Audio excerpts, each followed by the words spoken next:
Hi everyone. Almost 1 week నుంచి AP Telangana Tirupati laddu కల్తీ విషయం గురించి మాట్లాడుకుంటున్నారు.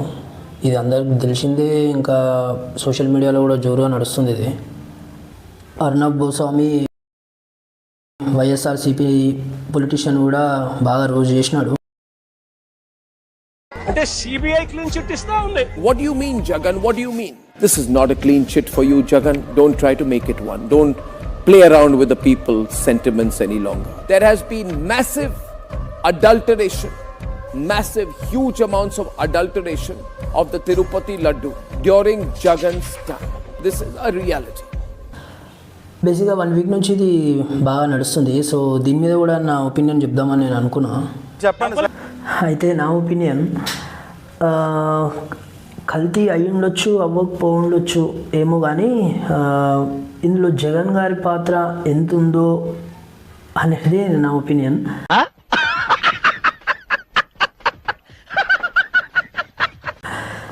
కానీ ఒకసారి మీరు ఈ వీడియో చూడండి.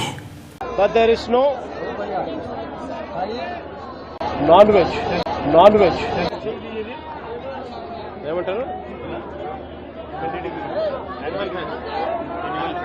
Animal fat. మీకున్న బ్రెయిన్ కి మీ తెలివితేటలకే మీరు సుప్రీం కోర్టుకే జడ్జి అవ్వాల్సిందన్నా. కానీ 3వ క్లాస్ దారి చదవలేదు కదా, జస్ట్ మిస్. అయితే నేషనల్ మీడియా అడుగుతుంది, sir what is your view on allegations regards this prasadam అని అడుగుతున్నారు. దానికి మన Jaganmohan Reddy sir no non veg అని అంటున్నాడు. పక్కన వాళ్ళు సార్ యానిమల్ ఫ్యాట్ సార్ అంటున్నాడు.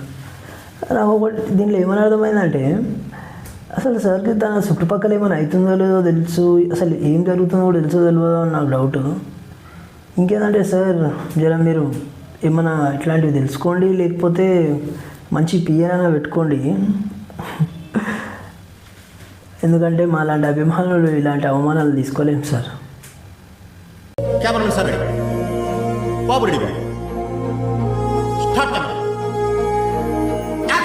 అబద్ధాలు ఆడడం మన చేత కాదు.